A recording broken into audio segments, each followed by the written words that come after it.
Bapak-bapak, ibu-ibu, saudara-saudara kaum muslimin rahimakumullah. Di dalam kehidupan kita sebagai seorang muslim, minimal 5 kali dalam sehari semalam kita mendengar seruan untuk mendirikan solat yang disebut azan. Ada kalimat menarik di dalam kalimat azan itu, yakni seruan hayya 'alal falah, marilah menuju kepada keberuntungan, marilah meraih kemenangan. Seruan ini adalah kecenderungan dari setiap manusia, apapun warna kulitnya. Artinya, setiap orang dalam hidup selalu ingin meraih dan mencari kemenangan. Kemenangan akan melahirkan kepuasan batin, dan kepuasan batin memberikan kebahagiaan.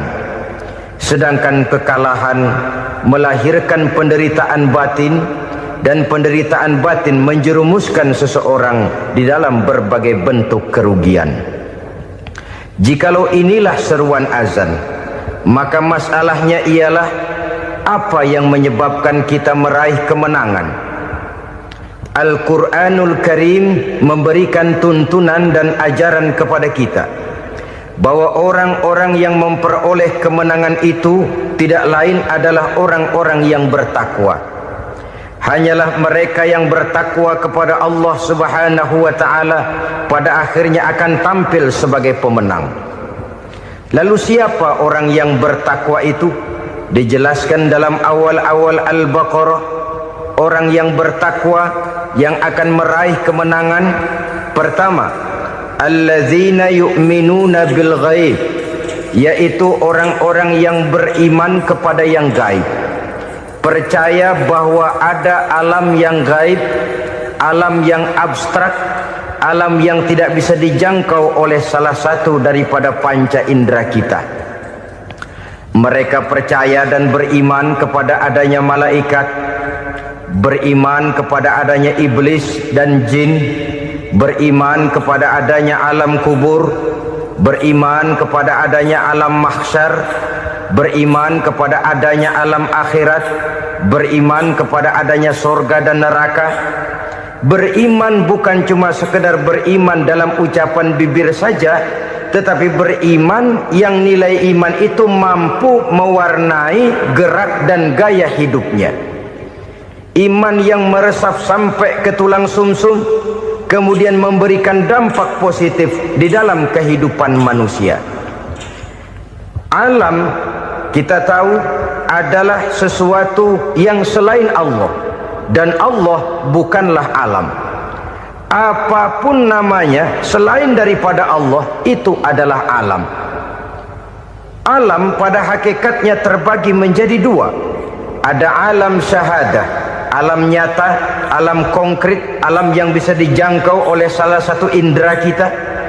Kemudian ada alam ghaib, alam yang tidak bisa dijangkau oleh panca indera kita, alam metafisika, alam abstrak, alam yang wajib kita imani keberadaannya. Kita percaya bahwa malaikat itu ada, kita percaya kepada jin, bahwa jin itu ada, kita percaya kepada adanya iblis dan setan. Bukan percaya kepada iblis dan setannya, percaya bahwa iblis dan setan itu ada. Itu termasuk salah satu daripada sifat orang yang bertakwa kepada Allah. Saudara-saudara kaum muslimin rahimakumullah, kecenderungan pembangunan yang lebih bersifat materialistis biasanya menggeser aspek kehidupan rohani. Orang berpikir empiri, dan dalam pola pikir yang demikian maka alam gaib tidak lagi mendapat perhatian. Aspek kehidupan yang bersifat rohaniah malah mulai ditinggalkan. Akibatnya terjadilah kepincangan di dalam kehidupan kita. Pernah ada satu pengalaman pribadi dalam perjalanan kembali ke tanah air. Dalam pesawat di sebelah kanan saya duduklah seorang Jerman namanya Heiner Simonsen. Iseng saya ajak kenalan, saya ajak ngobrol, saya tanya dia. Saya bilang, Mas Heiner ini, kalau pesawat yang kita tumpangi ini jatuh ke bawah, kira-kira apa yang bakal terjadi, Mas? Dia bilang, kita semua akan mati. Begitu? Iya. Oke. Apa itu mati? Tanya saya. Dia bilang, untuk tahu apa itu mati, kita harus tahu lebih dahulu apa itu hidup. Saya pikir nih bule bisa ngomong juga. Baiklah kata saya. Apa hidup menurut Anda itu? Oh, hidup itu dia bilang, kalau seluruh anggota badan kita bekerja secara normal, paru-paru memompa darah secara normal, jantung berdetak secara normal, sel-sel tubuh bekerja secara fit, dan organisme tubuh hanya mau bekerja secara normal, dia bilang, kalau kita memberi makan yang cukup, menu yang teratur, dan gizi yang lengkap. Saya bilang, kesimpulannya apa, Ner? Dia jawab, hidup adalah dari tangan ke mulut. Life is from the hand to the mouth, kata dia. Hidup adalah dari tangan ke mulut. Jadi masalah hidup tidak lebih daripada masalah isi perut. Orang pergi pagi, pulang sore, peras keringat, banting tulang, perut yang dibelain. Saya bilang, you are wrong. Sampean salah, Ner. Kamu orang Islam bukan? Bukan. Pantas. Kenapa saya salah? Dia bilang, ya jelas salah. Salahnya di mana? Kamu ini manusia. Kalau hidup cuma dari tangan ke mulut, saya bilang, kambing di kampung saya juga begitu pikirannya, Ner. Itu kambing di kampung saya, asal perutnya kenyang, sudah hidup dia. Perkara besok bagaimana, lusa prospeknya macam mana, bulan depan ada apa, kambing nggak pernah mikir. Di kampung saya kambing juga pikirannya begitu. Kamu Kristen ya? Tadinya. Loh kok tadinya, lalu apa sekarang kamu ini? Dia bilang, sekarang saya netral. Saya tidak beragama, tapi saya percaya kepada Tuhan sebagai pencipta alam. Saya ingat benar dia bilang, I haven't any religious, but I believe to God as the creator of the world. Kenapa bisa netral begitu, Ner? Habis saya bingung katanya. Islam bilang Islam baik, Kristen bilang Kristen baik, Hindu Buddha bilang Hindu Buddha baik, semua agama baik. Saya netral sekalian, nggak beragama. Yang penting saya percaya kepada Tuhan. Saya bilang, Ner, kamu ini kayak orang mau beli celana, lalu bingung. Yang satu bilang Levi's bagus, yang satu bilang Blue Jean hebat, yang satu bilang Wool England hebat. Celana ini hebat, celana itu bagus, celana ini hebat, semua celana bagus, kamu bingung. Akhirnya netral, tidak pakai celana. Itu juga salah. Saya pikir-pikir, kemudian saya melihat bahwa dua pola berpikir Heiner ini nampaknya sudah mulai menggejala di lingkungan masyarakat bangsa kita. Disadari atau tidak, secara jujur kita harus berkata, dua pola pemikiran Heiner ini mulai berkembang di tengah masyarakat bangsa kita. Pertama, pola pikir materialisme. Hidup adalah dari tangan ke mulut. Masalah hidup tidak lebih masalah isi perut. Itu yang perlu dibela, dan disitulah arti kehidupan. Pergi pagi, pulang sore, peras keringat, banting tulang untuk mempertahankan perut. Kalau sudah kemari cara orang berpikir, maka buat apa percaya kepada yang gaib? Untuk apa sholat? Untuk apa puasa? Untuk apa zakat? Untuk apa menghadiri majelis taklim? Tanpa kepercayaan kepada yang gaib, hidup berjalan menurut alur empiris dan materialis. Kalau sudah ke sana cara orang berpikir, biasanya orang lalu cenderung menghalalkan segala cara. Hanyalah orang yang percaya bahwa akhirat ada, hanyalah orang yang percaya bahwa alam kubur itu ada, hanyalah orang yang percaya bahwa malaikat itu ada, hidupnya akan lebih terarah dan terkendali. Karena kepercayaan kepada yang gaib, yang merupakan fase daripada kehidupan setelah hidup yang sekarang ini, mewarnai gerak pribadi seseorang di dalam dia melakukan kegiatan hidupnya. Pola berpikir materialisme, disadari atau tidak, mulai menggejala di lingkungan masyarakat bangsa kita. Hidup tidak lebih dari urusan tangan ke mulut, mulut ke tangan, tangan ke mulut. Asal perut sudah kenyang, hiduplah sudah.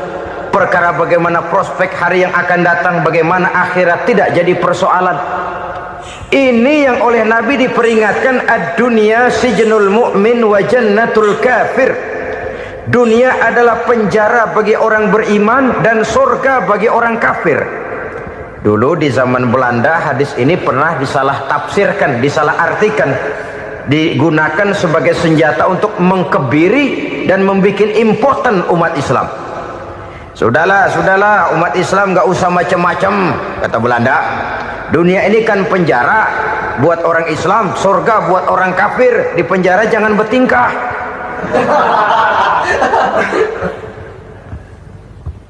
Pengertiannya tidak begitu. Dunia adalah penjara bagi orang mukmin. Artinya dalam kehidupan dunia seorang mukmin tidak bebas memperturutkan hawa nafsunya. Di penjara hawa nafsunya. Sebaliknya surga bagi orang-orang kafir. Buat orang kafir surgalah dunia ini. Mereka bebas memperturutkan hawa nafsunya. Dilarang tidak terlarang, dicegah pun tidak tercegah. Mereka hidup menurut alur bisikan nafsu mereka sendiri. Kemudian bila ajal datang, maut merenggut nyawa, selesailah surganya sampai di situ. Maka bagi orang-orang yang tidak percaya kepada adanya akhirat, kepada adanya alam gaib, surganya sebatas umurnya. Sekali lagi, surganya sebatas umurnya. Bila umur selesai, ajal pun datang merenggut nyawa, selesailah sudah surganya sampai di situ. Alangkah pendeknya perjalanan orang-orang yang tidak percaya kepada alam gaib ini. Bagi kita mukmin, jikalau kita mampu memenjarakan hawa nafsu, kita bisa bahagia di dunia ini. Dan Islam memang tidak menyuruh kita sengsara di dunia. Raih dunia, kejar dunia, gapai dunia sebagai alat untuk mencapai kebahagiaan di akhirat nanti. Hidup adalah satu perjalanan panjang yang terbentang sejak kita terlahir dari alam rahim sampai kepada alam akhirat nanti. Andai kata kita gagal meraih kebahagiaan di dunia, toh kita masih punya akhirat. Tapi jangan jadi dalil yang melemahkan semangat. Biarin dah kita di dunia kebelangsak, yang penting akhirat. Akhirnya dunia benar-benar kebelangsak. Bagaimana dunia ini bisa kita raih, dan bagaimana meraih dunia untuk menunjang kepentingan akhirat nanti. Yang kedua, dari pikiran Heiner yang saya lihat menggejala di lingkungan masyarakat bangsa kita, timbulnya manusia-manusia netral. Seolah-olah Tuhan yes, agama no. Sama Tuhan percaya, agama ogah. Tuhan ngangguk, giliran agama godeng. Padahal hampir dalam setiap ayat dalam Quran, kata-kata amanu biasanya bergandeng dengan wa amilus sholihat. Iman dan amal soleh. Ini sebagai isyarat Tuhan dan agama jangan pernah dipisah-pisah. Apabila kita bertuhan, maka kita harus beragama. Apabila kita beragama, maka agama itu harus bersumberkan dari Tuhan yang kita imani itu. Tidak mungkin kita pisah, Tuhan yes, agama no. Sama Tuhan percaya tapi agama bikin sendiri. Sembayangnya cukup bengong 2 jam madep ngulon.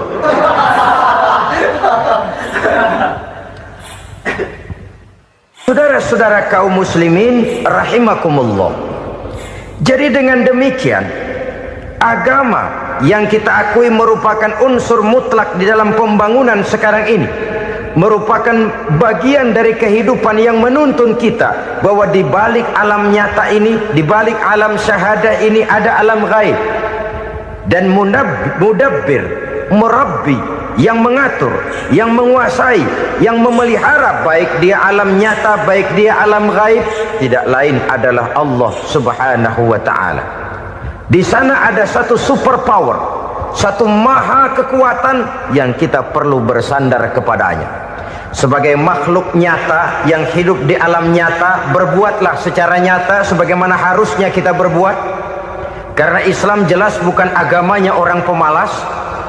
Islam jelas bukan agamanya orang yang mengajarkan setelah selesai sholat boleh duduk, nggelenggem ayam-ayam, ndelohom, menghitung bintang di langit sambil menunggu keajaiban. Tidak. Islam adalah agama yang mengajarkan apabila sholat sudah selesai kamu kerjakan, bertebaranlah di permukaan bumi, cari karunia Tuhanmu. Jangan hidup berpangku tangan menunggu keajaiban, karena hidup bukan undian. Jangan berharap untung besar tanpa mau peras keringat. Tapi di sebalik itu toh kita juga harus yakin bahwa di sisi usaha nyata yang kita lakukan ada satu super power, satu maha kekuatan gaib yang menentukan berhasil dan tidaknya usaha kita. Kepercayaan kepada hal semacam inilah yang mendorong kita untuk mempunyai sandaran vertikal, agar jikalau usaha ini berhasil, kita tidak lupa diri dan lupa daratan. Jikalau usaha ini gagal, kita tidak putus asa dan buruk sangka, tidak cupik pandangan dan sempit hati, tapi mampu melihat persoalan dengan kacamata putih sambil husnuzon kepada Allah Subhanahu wa ta'ala. Kita percaya malaikat itu ada yang namanya Raqib dan Atid, mengawasi gerak hidup kita sampai kepada gerak hati kita. Ini memberikan sugesti agar kita berhati-hati, tidak sejengkal tanah pun kita bisa berlindung dari pengawasan Raqib dan Atid. Ada Munkar Nakir yang akan menyoal kita di alam kubur. Ada malaikat Malik, penjaga neraka. Ada malaikat Ridwan yang menjaga surga. Kita percaya kepada adanya jin, kita percaya kepada adanya setan, iblis. Percaya kepada adanya, bukan mempercayai si setan, si iblis lalu menjadikannya sebagai teman. Tidak. Percaya bahwa mereka itu ada dan merupakan makhluk Allah yang gaib yang diciptakan Allah Azza wa Jalla. Kepercayaan kepada alam gaib memberikan motivasi terhadap gerak lahir manusia, sehingga dengan motivasi kepercayaan kepada yang gaib, gerak lahir jadi lebih terarah, jadi lebih terpelihara. Pernah seseorang bertanya, "Pak, apakah adanya akhirat bisa dibuktikan secara ilmiah?" Saya bilang tidak bisa, tidak bisa. Kenapa? Karena yang berangkat nggak pernah pulang kemari lagi. Kalau dia pulang kemari bisa kita tanya bagaimana enak di sono. Cuma secara moral saya katakan, lebih beruntung orang yang percaya kepada akhirat daripada yang tidak. Sekarang saudara percaya akhirat ada, lalu saudara baik-baik di dunia, sholat, puasa, zakat, menolong orang lain, menebarkan kebajikan. Saudara mati, andai kata akhirat tidak ada, toh dalam hidup saudara sudah berbuat baik, paling tidak nama saudara akan dikenang sebagai orang baik. Sebaliknya, saudara percaya, kata saya, bahwa akhirat tidak ada, lalu hidup semau-maunya, tenggelam dalam maksiat dan munkarat, menentang Allah, tidak mau ruku dan sujud, lalu saudara mati, kemudian akhirat ada, ayo mau apa? Bekal tidak punya. Jadi secara moral lebih beruntung orang yang percaya kepada adanya akhirat daripada yang tidak percaya. Dan itu alam gaib yang tidak bisa dibuktikan secara eksat. Jangankan untuk membuktikan seperti itu, dalam kehidupan sehari-hari saja yang kita rasakan tidak selalu berbentuk toh. Angin, bagaimana sih bentuknya angin? Kita tidak tahu. Merah, buktinya kalau dikerok merah. Yang merah itu kulit, yang kulit kita bukan anginnya. Sakit, rasa sakit itu ada, tapi bagaimana bentuk sakit kita nggak pernah tahu.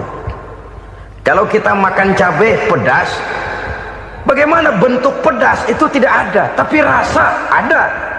Bentuk pedas hijau, cabenya bukan pedasnya. Tidak semua yang kita rasakan bisa kita gambarkan dalam bentuk yang konkret. Oleh karena itu, sekali lagi bahwa kepercayaan kepada alam yang gaib mampu memberikan satu sugesti yang menata kehidupan seseorang lebih lurus, lebih terarah, dan lebih terkendali. Maka wajar kalau kepercayaan kepada yang gaib mengantarkan seseorang untuk meraih kemenangan. Kenapa? Dia percaya kepada yang gaib, bahwa akhirat ada, bahwa alam kubur ada, bahwa pertanggungan jawab itu ada. Maka dia lalu tidak hidup saenae udele dewe, itu loh. Tidak hidup menurut seleranya sendiri, terarah, teratur. Ini cirinya yang pertama. Orang bertakwa yang akan meraih kemenangan, mereka beriman, mereka percaya kepada yang gaib. Bahkan hal-hal konkret saja selalu berangkat dari yang gaib. Saudara-saudara, para remaja, para pemuda sekarang ini tidak pernah tahu toh siapa yang akan jadi teman hidup saudara. Kita bisa saja ngerancang, mentargetkan, tapi toh akhirnya yang namanya jodoh bukan kekuasaan kita. Rezeki di luar kemampuan kita. Begitu juga ajal, maut, jodoh, ajal adalah contoh-contoh konkret bahwa pada akhirnya yang gaiblah yang menentukan. Bertahun-tahun ngelancong, emang jodoh seret, nggak jadi.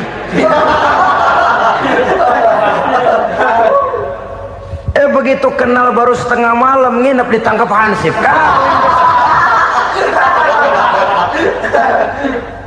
Hal-hal semacam itu kadang-kadang kita berpikir suuzon, gilet, perempuannya cakep banget, lakinya rebek amat.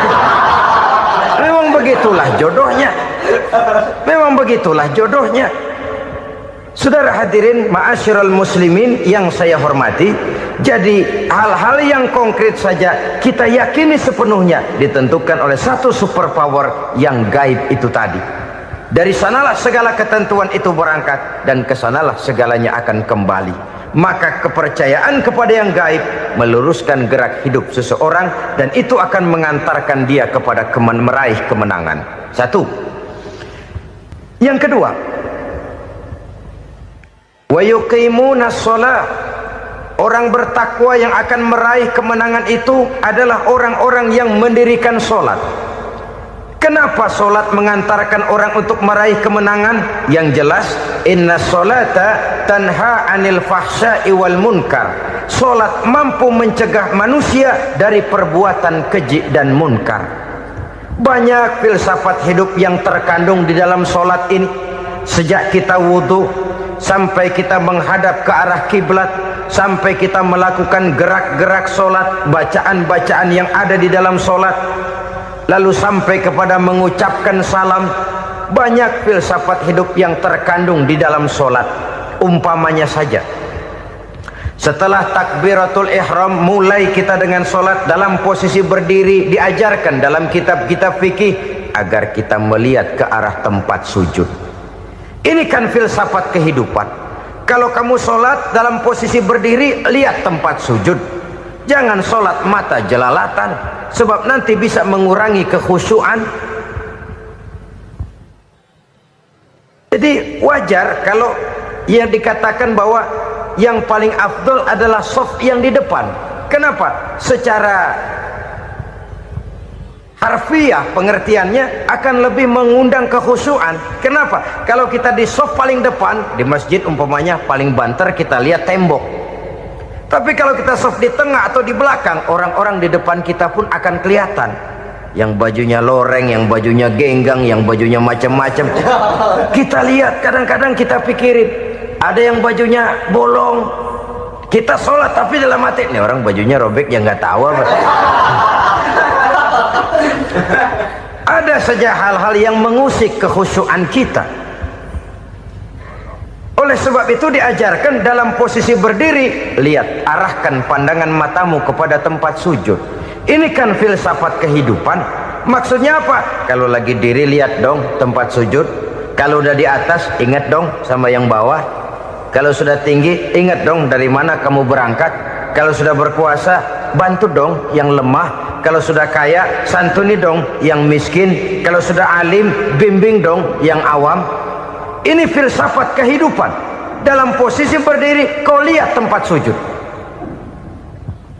Ini akan melahirkan kepekaan sosial di mana seseorang mau tahu kepada orang lainnya. Bagaimanapun kaya kita, tinggi pangkat dan jabatan kita, jikalau hidup hanya untuk kepentingan perut sendiri saja, rasanya belum membawa manfaat di dalam kehidupan kita. Tapi efek yang tertinggi sesungguhnya, solat mencegah manusia dari perbuatan keji dan munkar. Perbuatan keji dan munkar walaupun kelihatannya mendatangkan uang, membawa keuntungan, tapi itu keuntungan semu, keuntungan sementara. Dengan menipu orang lain kita bisa dapat untung, tapi tidak membawa berkah. Dan itu adalah kerugian besar dalam kehidupan kita. Maka untuk meraih kemenangan harus dimulai dengan membentuk kepribadian yang tegar, memiliki sandaran vertikal yang langsung kepada Allah Subhanahu wa ta'ala. Dan itu hanya bisa kita tempuh melalui jalur ibadah formal yang sudah ditentukan Allah, yakni solat yang 5 waktu. Untuk memperkuat itu ada solat-solat sunnah, rawatib, nawafil sebagai terminal-terminal kontrol cadangan untuk memelihara stabilitas temperatur batin di dalam kita berhubungan dengan zat yang maha gaib, yaitu Allah Subhanahu wa ta'ala. Orang sering bertanya, Pak, itu tetangga saya nggak sholat, duitnya nggak habis-habis, Pak. Nggak sholat tapi mobilnya tambah terus. Nggak sholat tapi usahanya makin maju. Tapi di sisi lain ada orang yang rajin sholat, rezekinya butak bener. Anaknya mana kurus, mana korengan. Saudara hadirin ma'asyiral muslimin rahimakumullah. Harus saya katakan bahwa solat memang bukan untuk cari duit. Solat adalah sandaran vertikal kita kepada Allah. Sedangkan soal rezeki itu berkaitan dengan sifat Allah maha pengasih dan maha penyayang. Allah maha pengasih, siapapun dikasih kalau mau usaha. Allah maha penyayang, tidak semua orang disayang oleh Allah Azza wa Jalla. Dan belum tentu banyak harta itu merupakan nikmat. Mungkin juga istidraj. Artinya istidraj itu dikasih tapi diambulin, kalau bahasa Betawinya itu. Dikasih tapi diambulin, itu bukan merupakan nikmat sesungguhnya, lebih merupakan azab dari Allah Subhanahu wa ta'ala.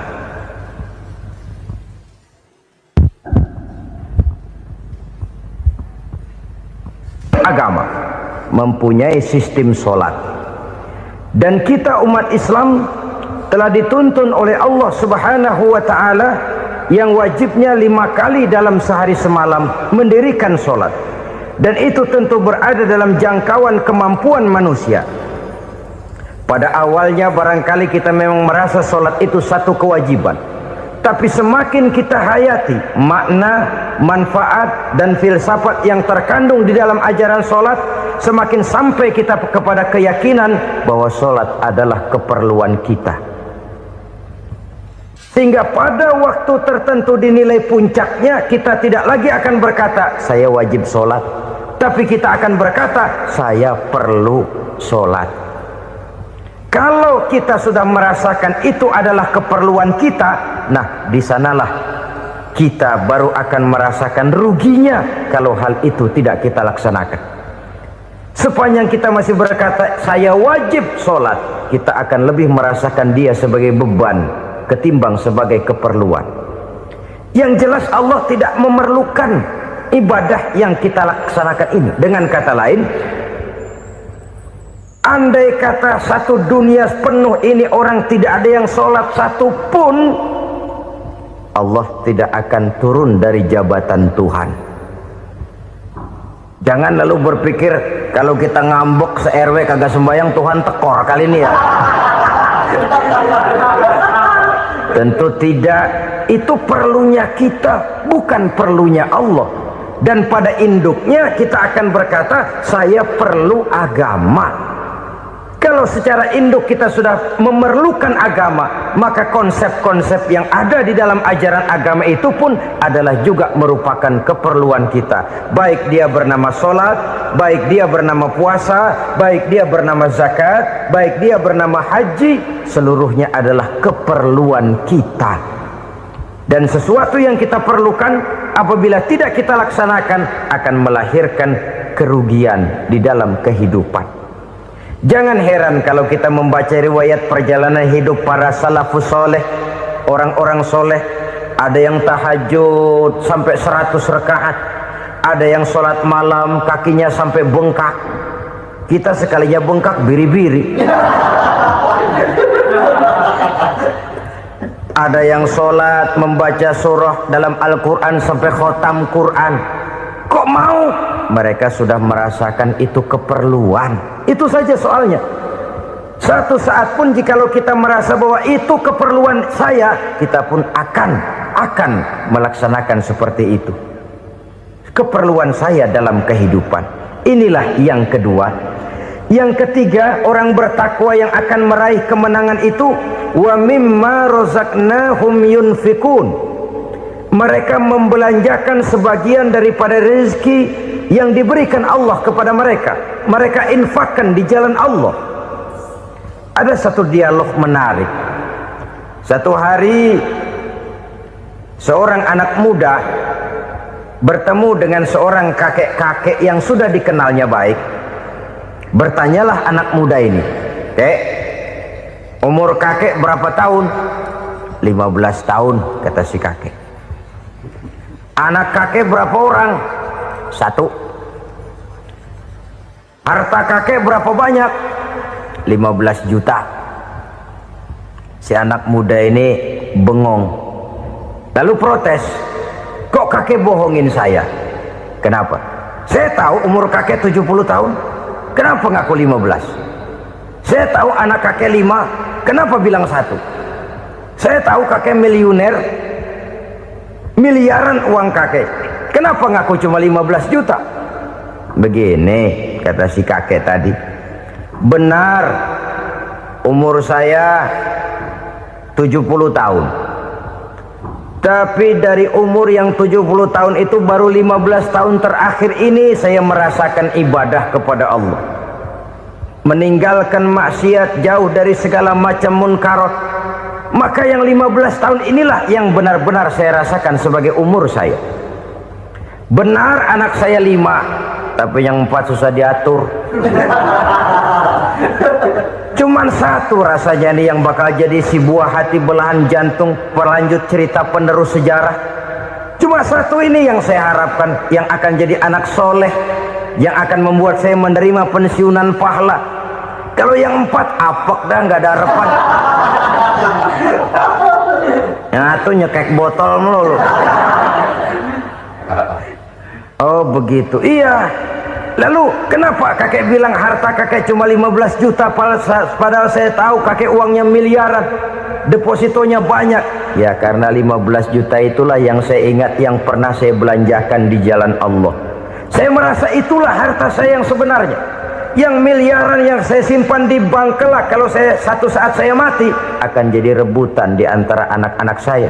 Iya kalau anak saya soleh kayak yang 1 ini. Kalau yang 4 tadi udah tulen dia bakal berantem dah berebut tuh. Jadi 15 juta yang saya belanjakan di jalan Allah inilah yang saya merasakan benar-benar harta saya yang sesungguhnya. Dialog ini patut menjadi bahan renungan kita bersama. Diberikan kita umur 40, 50, 60, 70, 80. Berapa tahun dari umur yang diberikan itu yang jalan mulus, yang kita gunakan untuk melaksanakan ibadah? Banyak harta kita simpan di bank, di lemari, di dompet, di tas. Tapi berapa yang sudah kita depositokan di jalan Allah yang akan menemani kita di hari kita kembali nanti? Maka orang bertakwa yang akan meraih kemenangan, wa mimma razaqnahum yunfikun. Mereka membelanjakan sebagian dari rezeki yang diberikan Allah di jalan Allah subhanahu wa ta'ala. Ma'asyiral muslimin rahimakumullah, zahirnya memang kita memberikan kepada orang lain, tapi hakikatnya kita menyimpan untuk diri kita sendiri. Kita memberikan kepada yatim piatu 25.000, zahirnya kita memberikan si yatim, hakikatnya kan kita cuma nyimpan. Saya berikan, titip kepadamu, ini untuk saya di akhirat. Kau boleh belikan baju, kau boleh belikan untukmu makan, kau boleh bayarkan sekolahmu, ini untuk saya. Hakikatnya kita nyumbang masjid 1 juta, zahirnya kita berikan kepada panitia masjid, tapi hakikatnya kan cuma titip 1 juta ya, untuk saya di alam kubur nanti. Silahkan kau boleh belikan semen, ini uang, belikan besi, belikan pasir, saya cuma sekedar titip untuk kepentingan saya. Hakikatnya kita cuma sekedar menitip. Sebagaimanapun pada hakikatnya, apapun yang kita miliki dalam kehidupan kan cuma sekedar hak guna pakai, bukan hak milik mutlak. Harta kita, rumah kita, kendaraan kita, kebun kita, pabrik kita, hak guna pakai saja. Hak milik mutlak cuma untuk Allah subhanahu wa ta'ala. Saudara-saudara kaum muslimin rahimakumullah, ini yang ketiga. Kemudian yang keempat, orang-orang bertakwa yang akan meraih kemenangan, allazina yu'minuna bima unzila ilaika, mereka yang beriman, mereka yang percaya kepada apa yang telah diturunkan kepadamu Muhammad, ay Al-Quran, yakni Al-Quranul Karim. Setelah percaya kepada yang gaib, mendirikan solat, kemudian menginfakkan sebagian dari rezeki yang diberikan Allah, mereka juga lalu percaya kepada yang diturunkan terhadap Nabi, yaitu tidak lain Al-Quranul Karim. Sekali lagi di sini, percaya bukan hanya sekedar percaya saja, tetapi percaya lalu menjadikan Al-Quran itu sebagai pedoman hidup. Sebab memang Al-Quran itu adalah GBHM, garis-garis besar haluan muslim. Apa yang harus kita lakukan, apa yang harus tidak kita lakukan, bagaimana mestinya kita bertingkah laku dan berbuat, seluruhnya tercantum di dalam Al-Quranul Karim. Itu sebabnya ketika satu hari Aisyah ditanya bagaimana akhlak Rasul, beliau menjawab, kana Rasulullah sallallahu alaihi wasallam khuluquhul Quran. Akhlak daripada Rasulullah tidak lain adalah Al-Quran. Jawaban simpel ini memberikan gambaran bahwa keseluruhan daripada konsepsi Quran sudah diterjemahkan dalam kehidupan Rasulullah sallallahu alaihi wasallam. Karena kita tahu akhlak adalah keseluruhan dari gerak hidup manusia, sejak ia berpribadi, berumah tangga, bertetangga, bermasyarakat, sampai kepada berbangsa dan bernegara. Al-Quran tetap memberikan sentuhan nilainya. Oleh karenanya, orang-orang yang bertakwa adalah orang-orang yang menjadikan Al-Quran sebagai pedoman dalam kehidupannya. Dan kita yakini Al-Quran diturunkan kepada Nabi Muhammad bukan merupakan produk Nabi Muhammad. Isi dan redaksinya langsung dari Allah subhanahu wa ta'ala.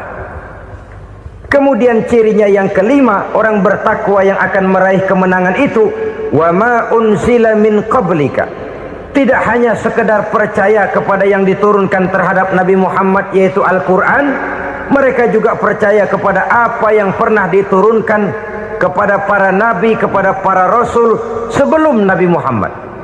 Percaya kepada adanya suhuf, percaya kepada adanya Taurat, percaya kepada adanya Injil, percaya bahwa Allah dahulunya sudah menurunkan Taurat kepada Musa, percaya bahwa Allah sudah menurunkan Injil kepada Isa, percaya Injil ada, Taurat ada, diturunkan Allah untuk Isa dan Musa, tetapi tidak wajib mengamalkannya karena kita sudah diberikan Al-Quranul Karim. Ini yang perlu saya garis bawahi. Kita percaya Allah telah menurunkan Injil dahulu kepada Isa. Kita percaya bahwa Allah telah menurunkan Taurat dahulunya kepada Nabi Musa. Kadang-kadang ini dijadikan dalih, dikacaukan pengertiannya. Quran saja mengajarkan bahwa orang yang bertakwa harus percaya kepada Injil, maka pakailah Injil. Apalagi kalau ayat sebelumnya ditilap, dihapus, dihilangkan, Injilnya yang ditekankan, maka akan terjadilah penekanan yang salah arah. Karena salah arah akhirnya bisa merusak dan menghancurkan akidah. Ketika Rasul suatu saat pernah ditanya orang, "Ya Rasul, bagaimana sikap kita sebagai muslim terhadap Injil yang ada sekarang?" Beliau menjawab, "La tukadzibuhu jami'an wa la tusaddiquhu jami'an." Jangan didustakan seluruhnya, jangan juga dibenarkan semuanya. Artinya, ini sudah merupakan gambaran dari Rasul bahwa dalam Injil yang ada sekarang masih ada ajaran-ajaran tauhid yang dibawa oleh Nabi Isa dan diajarkan kepada umatnya. Tapi juga dalam Injil yang sekarang ini sudah terkena intervensi dan investasi manusiawi. Karena itu Rasul menyimpulkan, la tukadzibuhu jami'an wa la tusaddiquhu jami'an. Jangan didustakan semua, jangan dibenarkan seluruhnya. Kita memang percaya Allah telah menurunkan Injil kepada Nabi Isa dulu, tapi kita tidak wajib mengamalkan Injil. Kita percaya Allah telah menurunkan Taurat kepada Nabi Musa, tapi kita tidak wajib mengamalkan kitab ajaran Taurat. Yang wajib kita percayai dan kita amalkan hanyalah Al-Quranul Karim.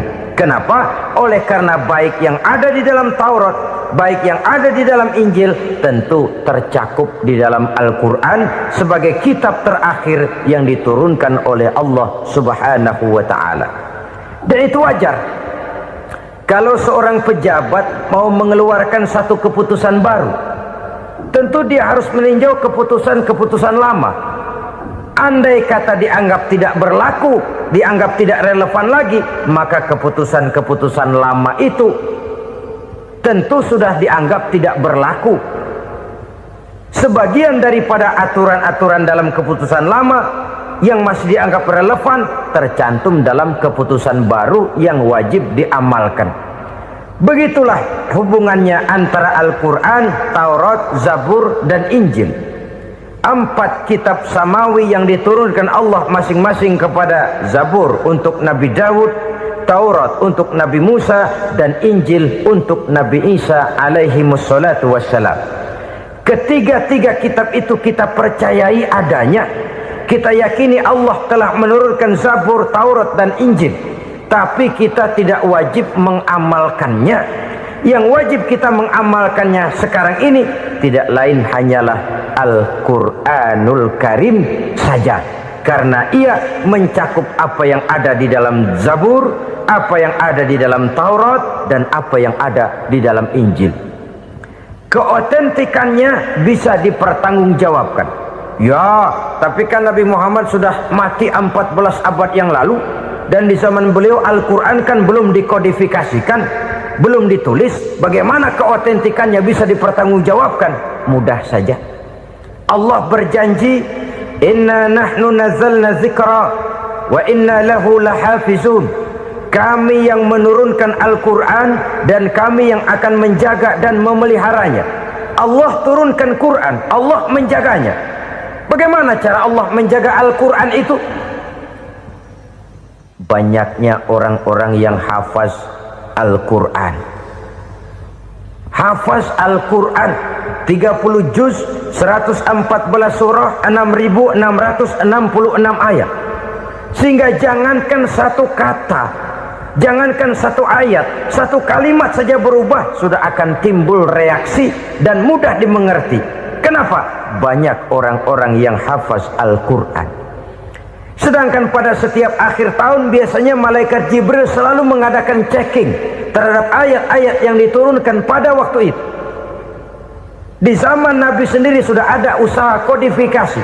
Dan yang lebih luar biasa lagi, sampai hari ini tidak seorang pun mampu membuat satu ayat saja semacam Al-Quran. Ke bahasa manapun dia diterjemahkan, naskah aslinya tetap ikut, rujukan dasarnya tetap ada. Berdasarkan itu, maka tidak mungkin terjadi penyelewengan terhadap atau pemalsuan terhadap ayat-ayat Al-Quranul Karim. Kesuciannya, keotentikannya, kemurniannya bisa dipertanggungjawabkan. Ma'asyiral muslimin rahimakumullah. Oleh karenanya, konsepsi dasar daripada ajaran Islam ini memang tidak lain adalah Al-Quran dan Sunnah.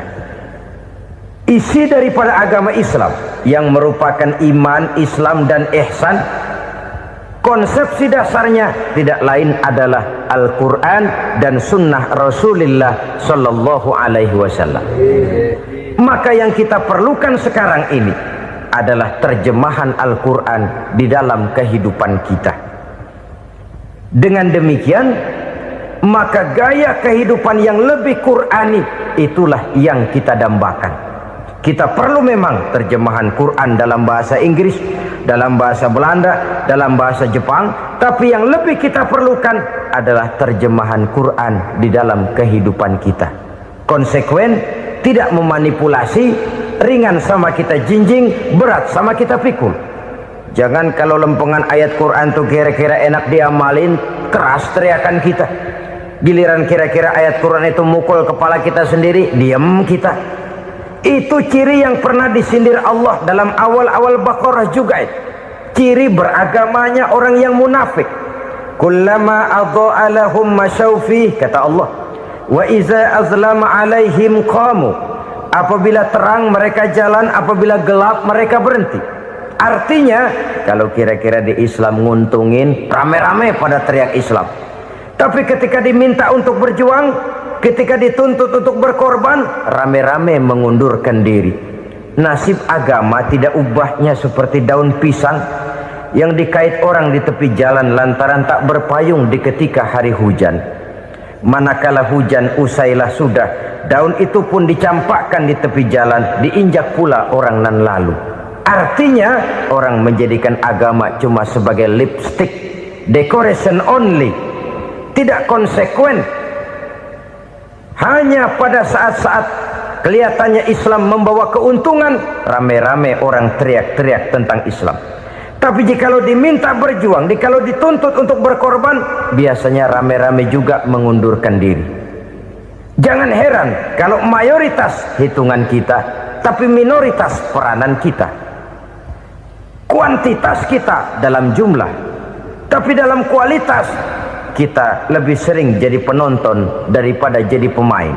Padahal itu sangat tidak boleh terjadi. Umat Islam di Indonesia harus bangkit. Umat Islam di Indonesia harus sadar akan keberadaannya. Tidak boleh hanya jadi penonton berpangku tangan, karena memang agama kita juga mengajarkan untuk konsekuen di dalam menjabarkan ajaran-ajaran daripada agama kita.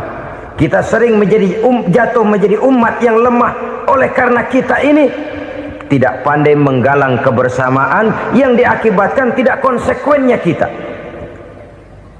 Diistilahkan bahwa umat Islam di dalam menggalang kebersamaannya itu harus seperti orang main sepak bola. Saudara-saudara kan tahu orang main sepak bola itu. Orang main sepak bola, kalau pertandingan belum dimulai sih silakan saja kumpul di luar lapangan, atur strategi yang baik. Tapi kalau pertandingan sudah dimulai, turun ke lapangan hijau, jangan kumpul terus. Ada sepak bola gotong royong, mundur-mundur rame-rame, depan ke depan kumpul melulu mainnya. Kalah. Orang main sepak bola itu ya harus ada penyerang tengah, harus ada penjaga gawang, harus ada strikernya, harus ada kiri luarnya, kanan dalamnya yang jadi backnya. Posisi boleh bermacam-macam, tapi yang penting saling ngoper untuk menggolkan gawang lawan. Begitulah umat Islam ini. Boleh ada yang jadi pejabat, boleh ada yang jadi pengusaha, boleh ada yang jadi petani, silakan ada yang jadi seniman, ada yang jadi penyair, ada yang jadi artis sekalipun. Tapi kalau sudah berhasil menguasai bola, jangan lupa operannya. Operan itu yang langka.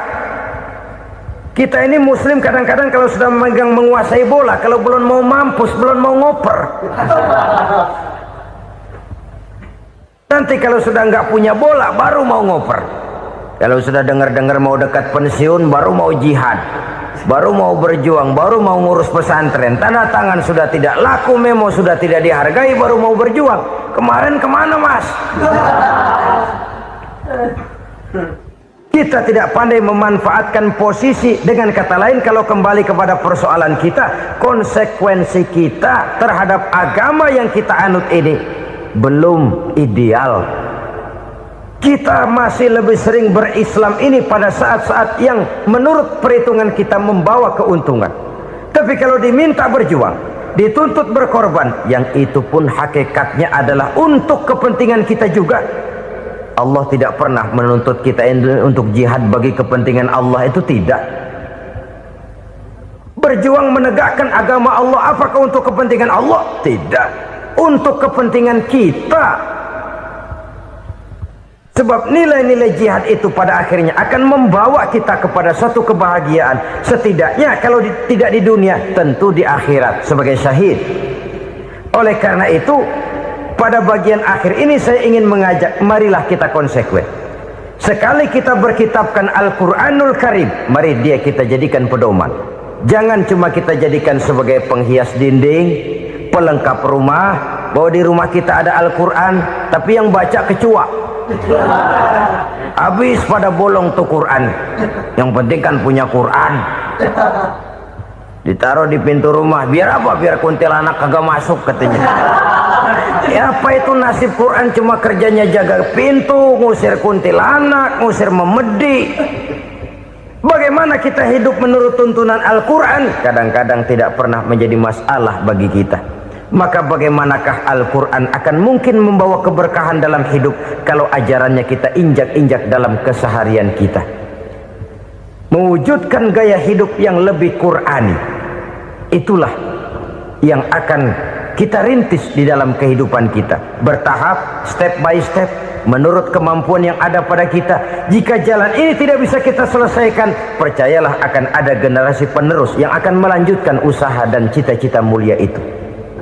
Jadi percaya kepada Taurat, percaya kepada Injil, sekadar percaya Allah dahulunya sudah menurunkan itu, tapi kita tidak wajib mengamalkannya. Kenapa? Generasi Injil masa berlakunya sudah kedaluarsa. Taurat masa berlakunya sudah kedaluarsa. Injil pernah berlaku untuk orang Nasrani di zaman Nabi Isa. Taurat pernah berlaku untuk orang Yahudi di zaman Nabi Musa. Setelah generasinya berlalu, datang Rasul penutup yang membawa Al-Quranul Karim. Maka Al-Quran itulah yang berlaku menjadi pedoman sampai hari akhir nanti. Jangan jauh dari Al-Quran, karena apabila ini kita lakukan, maka kita akan kembali kepada satu gaya hidup yang jauh dari tuntunan agama, dan itu artinya kita akan semakin jauh untuk meraih kemenangan.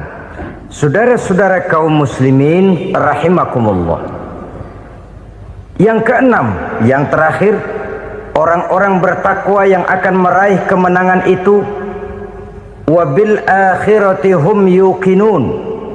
Mereka percaya, mereka yakin seyakin-yakinnya akan adanya hari akhir, di mana seseorang akan mempertanggungjawabkan seluruh perbuatannya di dalam hidup ini, dan tidak ada satu perbuatan yang bagaimana kecilnya sekalipun yang tersembunyi dalam pandangan manusia yang tidak akan dibukakan persoalannya di mahkamah Qadi Rabbul Jalil di akhirat nanti. Itulah sebabnya maka percaya kepada akhirat disebut secara khusus. Padahal di awal tadi sudah dijelaskan yu'minuna bil ghaib, percaya kepada alam gaib, dan alam gaib ini termasuk akhirat. Kenapa pada bagian akhir disebut lagi akhirat? karena ternyata bahwa kepercayaan kepada adanya akhirat merupakan induk dari kepercayaan terhadap adanya malaikat, setan, jin dan lain sebagainya, dan akan lebih memberikan sugesti dalam kehidupan manusia untuk meluruskan gerak hidupnya. Jikalau satu saat tergerak hati akan berbuat kejahatan, ingin mencuri, sadarlah, awas ada akhirat. Sebab kalau kita cuma teriak awas ada polisi, itu cuma tertunda sementara. Begitu polisi meleng, embat. Kalau kita ingin berbuat jahat cuma berteriak awas ada hansip, cuma sementara ketika hansip itu ada.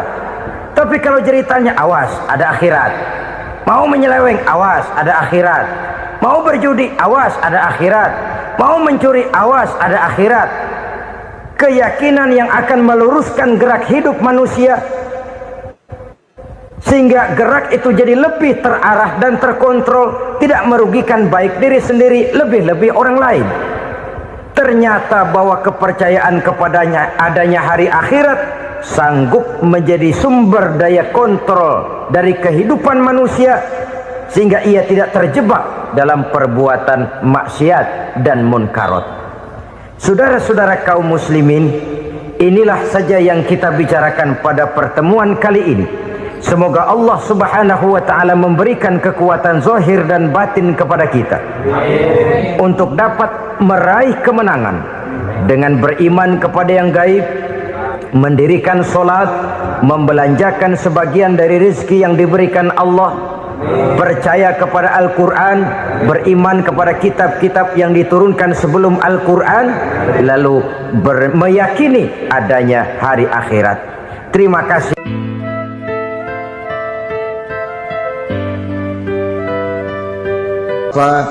Ibu-ibu, saudara-saudara kaum muslimin rahimakumullah, kita menyaksikan peristiwa-peristiwa yang memilukan dan memalukan. PHK terjadi di mana-mana, pengangguran meningkat, harga-harga membumbung tinggi, daya beli rakyat semakin lemah. Sementara di bidang politik, kejadian-kejadian memberikan indikasi bahwa persatuan dan kesatuan kita sebagai bangsa dewasa ini tengah berada dalam ujian yang berat. Pada jumpa kita kali ini, tanpa bermaksud untuk mencari kambing hitam dari bencana yang kita hadapi, saya ingin menyampaikan sebuah hadis yang diriwayatkan oleh Imam At-Tabarani dari Ibnu Abbas, bahwa Rasulullah sallallahu alaihi wasallam bersabda, khamsun bi khamsin, ada 5 perkara yang dapat menimbulkan 5 macam bencana. Mari kita renungi hadis ini satu demi satu sebagai bahan introspeksi buat kita semua dalam menghadapi bencana yang tengah berlaku sekarang ini. Yang pertama, ma naqasa qaumul ahda illa sullita alaihim aduwwuhum. Apabila suatu kaum sudah mengingkari janjinya, maka mereka pun akan dikuasai oleh musuh-musuh mereka. Sederhana saja nampak kalimat dalam hadis ini. Apabila orang sudah mengingkari janji, mereka akan dikuasai oleh musuh-musuh mereka sendiri. Dan musuh kita yang paling utama saat ini adalah kemiskinan dan kebodohan. Kenapa itu terjadi? Karena kita mengingkari janji kita sendiri. Di saat awal-awal berdirinya Orde Baru, kita pernah berjanji untuk melaksanakan Pancasila dan Undang-Undang Dasar 45 secara murni dan konsekuen. Kita berjanji bahwa kita akan menegakkan pemerintah yang bersih dan berwibawa. Itu semua pada permulaannya. Waktu demi waktu berjalan, kita lupa dengan janji yang kita ucapkan itu. Ketuhanan yang Maha Esa kita ucapkan, tapi kesetanan yang luar biasa yang kita lakukan. Kemanusiaan yang adil dan beradab yang kita dengungkan, tetapi kemanusiaan zalim dan biadab yang kita praktekkan. Sederhana saja saudara, hampir setiap pejabat pada posisi-posisi kunci, di awal-awal ia memangku jabatan itu, biasanya ia mengucapkan sumpah dengan lafaz demi Allah, bahwa dalam melaksanakan jabatan ini saya tidak akan menerima hadiah atau pemberian dalam bentuk apapun. Itu pada permulaannya. Lama-lama rupanya hadiah itu asik juga, mulai diterima. Lama-lama dirasa kurang, mulai menagih. Dan akhirnya terjadilah praktek yang disebut suap menyuap, semir menyemir, dan lain sebagainya. Kalau ini sudah menjadi kenyataan, bagaimana kita mau menegakkan pemerintah yang bersih dan berwibawa? Undang-Undang Dasar 45 menyatakan bahwa bumi, air, dan seluruh kekayaan negara dikelola oleh negara bagi sebesar-besar kemakmuran rakyat. Yang terjadi adalah bahwa kita merasa mewakili rakyat untuk menikmati harta dan kekayaan negara, sehingga rakyat banyak tidak bisa ikut menikmatinya. Menumpuklah harta itu sehingga terjadilah pepatah, gunung ditimbun, sumur digali. Yang kaya semakin kaya, yang miskin semakin terpuruk. Kita ingkar dengan janji yang kita ucapkan di awal-awal kita bergerak. Kita ingkar dengan janji pada saat kita mengatakannya dengan menyebut nama Allah, dengan mempertaruhkan nama Tuhan. Sehingga pada akhirnya jabatan pun mengalami tender. Sudah menjadi rahasia umum. Orang mau jadi lurah mesti mengeluarkan uang. Mau jadi camat mesti mengeluarkan uang. Mau jadi wali kota, bupati, bahkan gubernur, itu ada pasarannya. Secara logika, kalau orang memperoleh satu jabatan karena banyak mengeluarkan uang, tentu pada saat ia mengeluarkan uang, ia sudah punya pemikiran, modal pasti pulang, modal pasti kembali. Kalau orang memperoleh suatu jabatan karena banyak mengeluarkan uang, maka langkah pertama yang dia lakukan setelah memangku jabatan itu ialah bagaimana uang bisa kembali, bagaimana modal bisa pulang. Kalau modal sudah pulang, pikiran berikutnya bagaimana supaya dapat untung. Lalu kapan mau bekerja untuk kepentingan rakyat? Itu nomor 18. Kemudian kalau ada proyek-proyek besar, pertanyaannya ialah bukan apakah proyek ini bermanfaat bagi rakyat, apakah proyek ini layak untuk diteruskan, tetapi yang jadi pertanyaan paling utama ialah bagian saya berapa duit dari proyek ini. Kita bisa lihat proyek, mega proyek lahan 1 juta hektar di Kalimantan Tengah, triliunan rupiah, dan proyek itu gagal. SD Impres bulan ini diresmikan, bulan depan retak. Jembatan-jembatan bulan ini gunting pita, bulan depan runtuh. Kita ingkar dengan janji. Kita berkata kita bekerja untuk kepentingan rakyat, tapi kita tidak pernah mengenal rakyat itu. Apabila suatu kaum sudah mulai mengingkari janji, maka mereka akan dikuasai oleh musuh-musuh mereka. Akibatnya tersusunlah barisan-barisan sakit hati yang makin lama makin menjadi bola salju, menggelinding membesar, dan kemudian terjadilah hal-hal yang tidak kita inginkan lagi. Apabila suatu kaum sudah mengingkari janji, maka mereka akan dikuasai oleh musuh-musuh mereka. Ini penyebab bencana yang pertama. Kita tidak konsekuen. Tadinya kita dengan lantang teriak-teriak berantas korupsi, ganyang korupsi. Pada waktu kita belum mendapat kesempatan. Setelah kita naik punya kesempatan, rupanya korupsi enak juga dirasa. Terjadi pergeseran nilai, orang luntur, kehilangan idealisme awal. Lalu untuk menghibur-hibur diri, menutup-nutup kesalahan, kita gunakanlah pepatah bahwa tidak ada gading yang tak retak, bahwa kita harus mikul dhuwur mendem jero.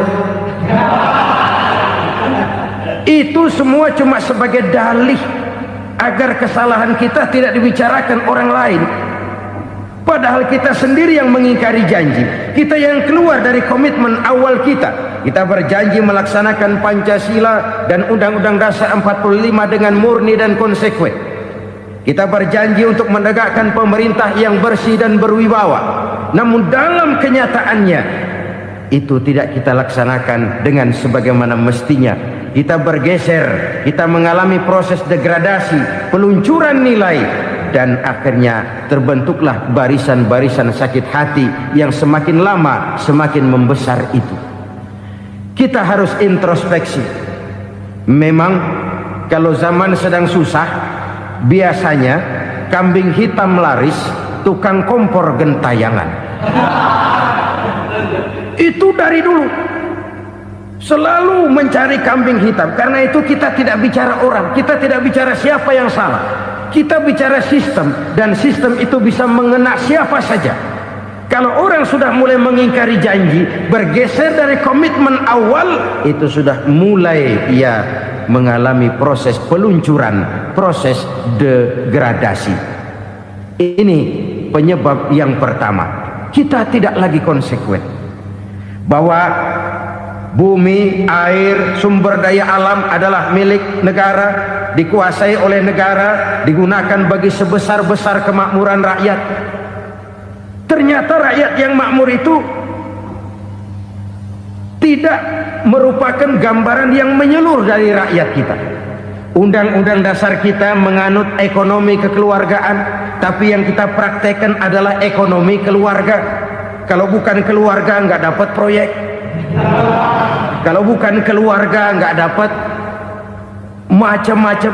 Kekeluargaan kita rubah menjadi keluarga, timbullah penyakit nepotisme. Kita bergeser, kita ingkari janji, dan kita anggap kita atasnamakan rakyat. Rakyat cuma sekedar jadi address, rakyat cuma sekedar jadi alamat, tetapi kehidupan mereka tidak banyak berubah dan tidak banyak terangkat. Kaum muslimin rahimakumullah, ini penyakit yang pertama, penyebab bencana yang pertama. Yang kedua, kata Nabi, wa ma hakamu bighairi ma anzalallah. Apabila hukum yang diterapkan sudah tidak lagi bersumber dari hukum Allah, illa fasha fihimul faqru, maka akan bertebaranlah kemiskinan di mana-mana. Ini artinya apa? Apabila hukum tinggal sebuah stempel, apabila hukum sudah diatur menurut kepentingan, apabila hukum sudah tidak lagi ditegakkan secara adil, maka kemiskinan merambah di mana-mana. Hukum diatur menurut selera orang yang sedang berkuasa, maka yang benar bisa jadi salah, yang salah bisa jadi benar. Hukum dalam kenyataan hidup berlaku seperti pisau. Pisau itu kan saudara lihat, yang namanya pisau dimanapun itu tajamnya ke bawah, ke atas tumpul. Kalau hukum itu, kalau untuk rakyat, hukum itu tajam bukan main, cepat sekali dilaksanakan. Tapi giliran menengah ke atas, yang gedean dikit berbuat salah, hukum tompul. Hukum pura-pura tidak dengar. Akibatnya terluka rasa keadilan rakyat. Satu kasus rakyat diam, dua kasus rakyat diam, tiga kasus rakyat diam, kasus terakumulasi di hati rakyat. Luka rasa keadilan, dan itu menjadi sumber bencana. Penjarahan, kita tidak setuju itu, tapi kita harus melihat kausalnya. Itu kan tidak berdiri sendiri. Itu kan karena terlukanya rasa keadilan rakyat, melihat kesempatan ini tidak merata. Kalau rakyat ini yang ngajukan kredit ke bank, walaupun jumlahnya cuma jutaan, ratusan ribu, susahnya 17 setan. Tapi ada orang-orang tertentu yang agunannya palsu, jaminannya palsu, bawa kata belece, bukan cuma miliaran, triliunan kredit bisa keluar. Terluka rasa keadilan, hilangnya kesempatan. Rakyat cuma dapat kesempitan, jarang dapat kesempatan. Dari lukanya rasa keadilan ini. Memang ya entah lipstick, entah basa-basi, dibentuklah tim ini, dibentuklah badan pengawas ini, dibentuklah tim ini. Kalau membentur tahu, hancur tahu. Tapi kalau tim yang dibentuk membentur karang, bukan karangnya yang hancur biasanya, timnya yang bubar. Kenapa? Yang dibentur batu karang yang sangat keras. Kita main-main dengan hukum. Kita tidak konsekuen dengan hukum. Luka rasa keadilan dan itu terakumulasi. Edi Tamsil, rakyat tahu, terakumulasi. Menguap begitu saja. Kasus-kasus lain rakyat tahu, menguap begitu saja. Ketidakadilan terakumulasi, mengendap di hati rakyat, menunggu ledakan. Pada saat sumbu meledak, rakyat tidak bisa dibendung lagi. Oke, kita tidak setuju dengan penjarahan, tapi jangan melihat itu sebagai peristiwa yang berdiri sendiri. Kenapa itu terjadi? Kausalnya kenapa? Oke, kita tidak setuju memang, tapi yang dijarah oleh rakyat kan memang cuma untuk perut. Yang dijarahkan beras, yang dijarahkan televisi, yang dijarahkan kulkas yang masih bisa dihitung, yang memang real untuk kebutuhan rakyat. Penjara berdasi kepala botak yang menguras uang rakyat habis-habisan, enak saja melenggang dalam kehidupan ini. Makin terluka rasa keadilan rakyat. Apabila hukum yang diterapkan sudah menyimpang dari keadilan yang diajarkan Allah, fasyafihimul fakru, bertebaranlah kemiskinan. Aneh, memalukan, memilukan. Sebuah negara agraris yang katanya pulaunya hijau royo-royo, gemari palau jenawi toto tentem kertora harjo, yang tahun 93 pernah mendapat penghargaan dari FAO, Badan Pangan Sedunia, sebagai negara yang berhasil dalam swasembada pangan. Sekarang ini kita terpaksa betul beli beras dari Vietnam, beli beras ke Kamboja, beli kedelai dari Kamboja. Kenapa? Lahan sawah kita habis ditanami pabrik. Teknologi kita, teknologi loncatan yang non-applied, tidak terpakai oleh kita. Lantas lahan yang tidak bisa kita tanami, kita paksakan lahan-lahan gambut menjadi tanah pertanian yang subur dengan biaya triliunan, dan kita gagal. Kita cari jarum dan kapak hilang. Kita mau jadi negara industri dengan loncatan teknologi yang maju, kita lupakan pola pijak kita sebagai negara agraris, dan akhirnya kita kecolongan. Lihatlah dewasa ini. Rakyat kita antri sembako di mana-mana. Di sebuah negara agraris. Ketidakadilan melahirkan kemiskinan. Kemiskinan moral dan kemiskinan material. Kemiskinan moral, rakyat nggak percaya lagi sama pejabat. Rakyat mengalami krisis figur. Orang, alah lu ngomong dah main ember.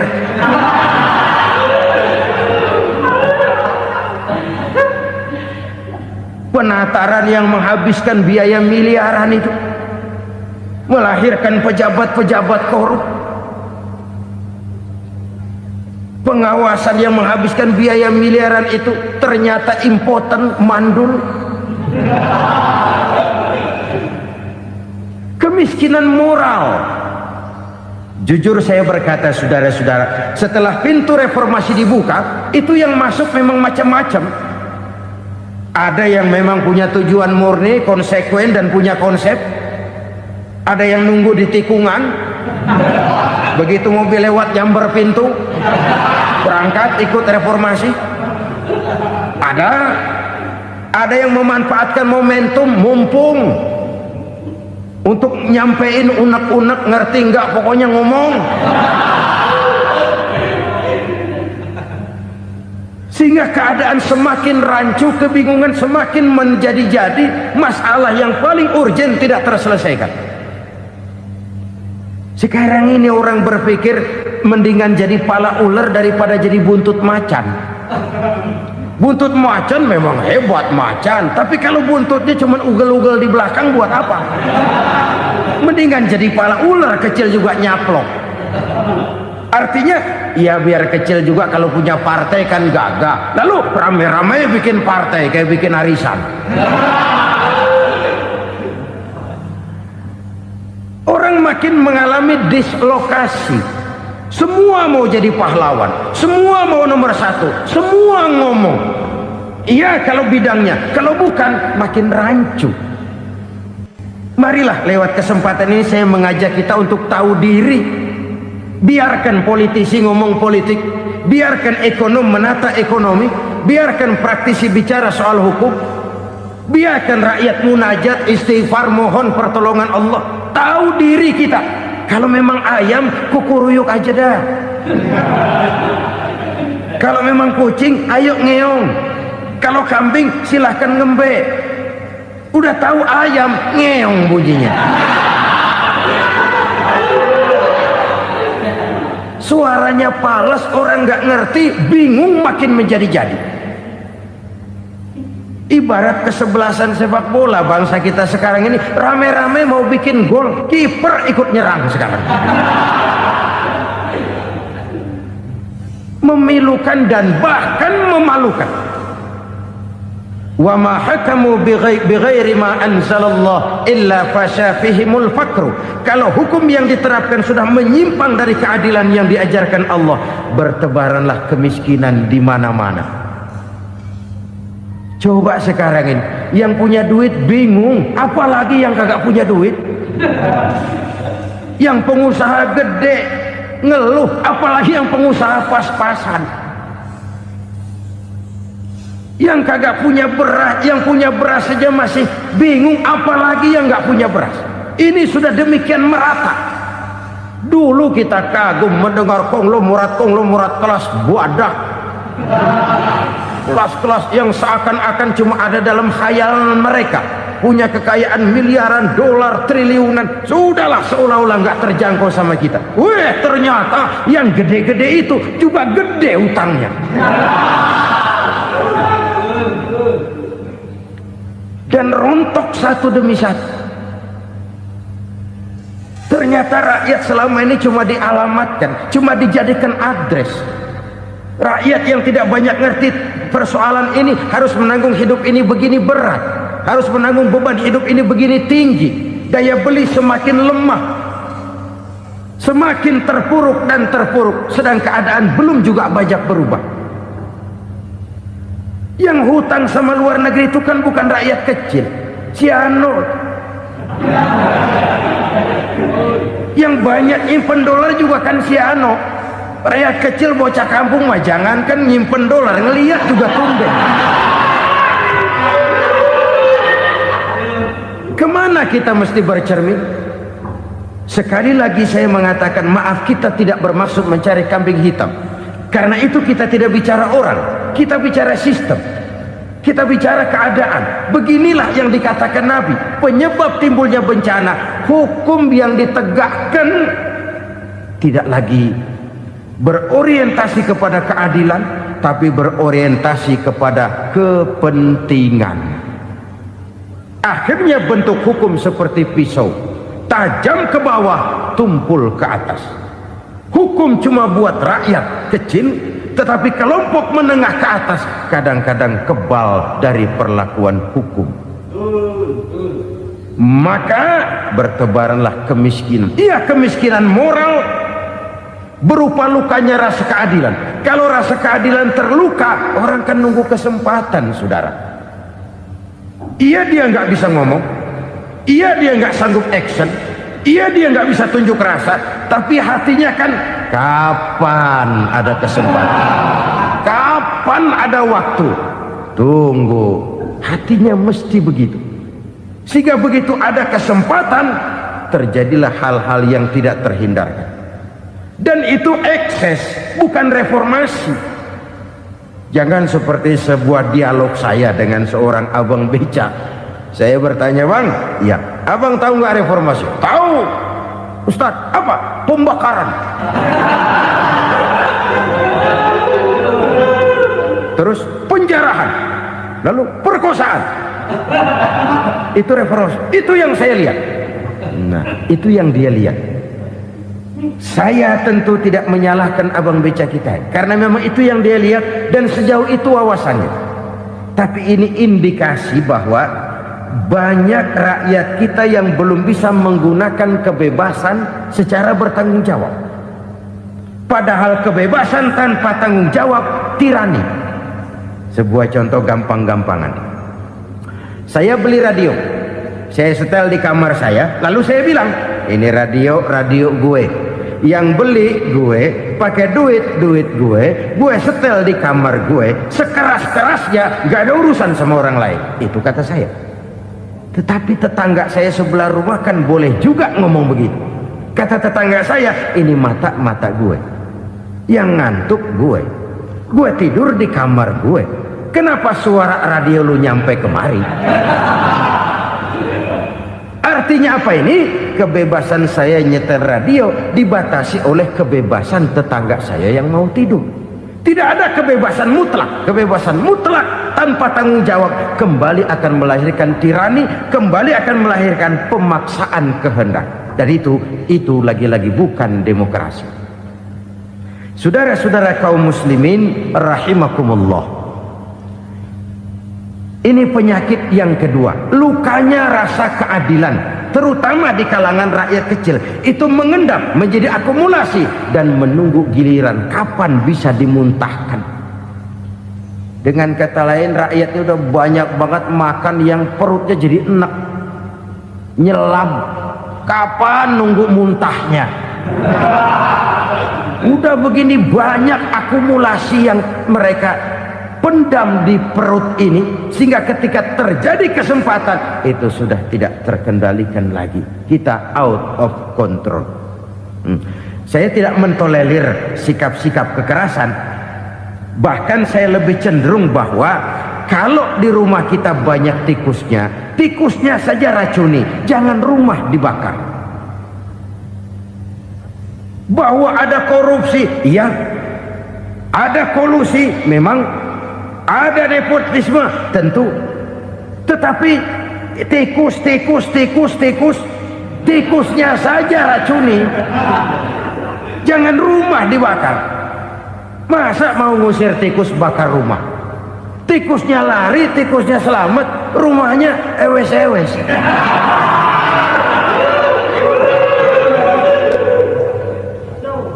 Tikus selamat, rumah nggak punya. Masalah nggak terselesaikan dengan sebagaimana yang kita harapkan. Kita sepakat ini negara hukum, dan di hadapan hukum semua manusia itu sama. Itu prinsip yang diajarkan Allah. Al-musawat bainan nas fi takalifil ahkam. Semua manusia sama dalam berhadapan dengan hukum Allah Subhanahu wa ta'ala. Kalau hukum sudah pandang bulu, itu jelas yang enak yang banyak bulunya. Siapa yang banyak bulunya? Monyet. Kalau hukum pandang bulu, monyet keenakan. Saudara-saudara kaum muslimin rahimakumullah, introspeksi. Mari kita bercermin bagaimana perjalanan hukum selama ini. Kalau introspeksi ini kita temukan, lalu ada upaya untuk memperbaiki diri. Jangan menggunakan tak ada gading yang tak retak, mikul dhuwur mendem jero untuk menutup-nutupi kesalahan orang.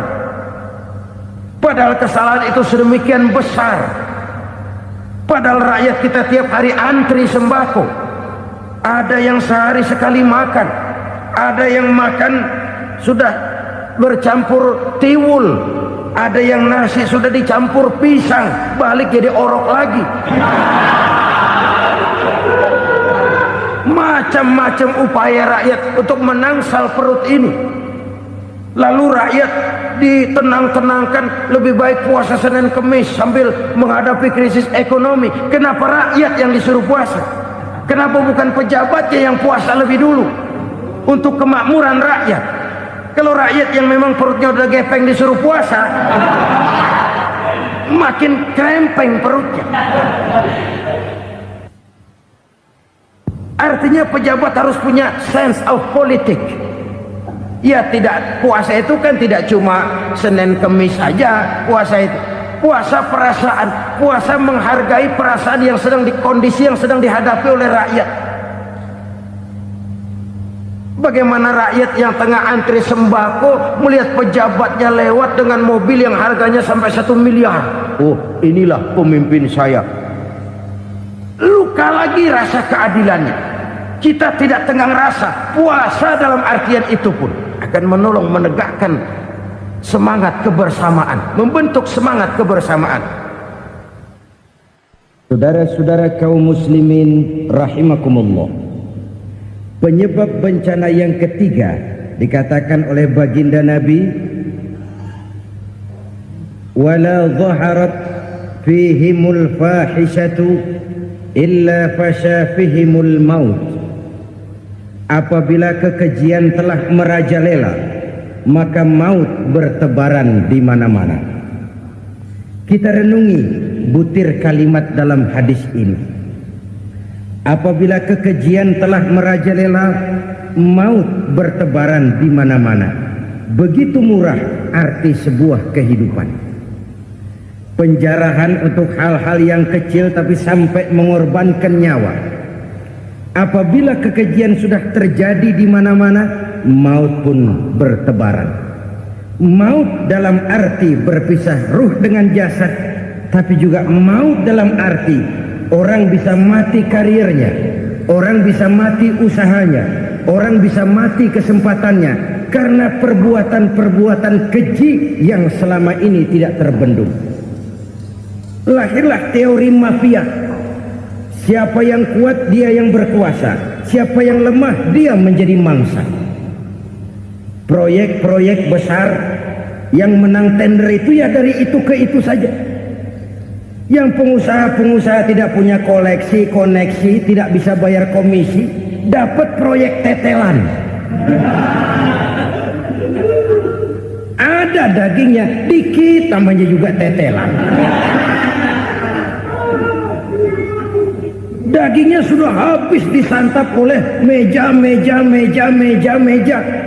Sekian puluh meja dilalui, sekian puluh amplop dikeluarkan.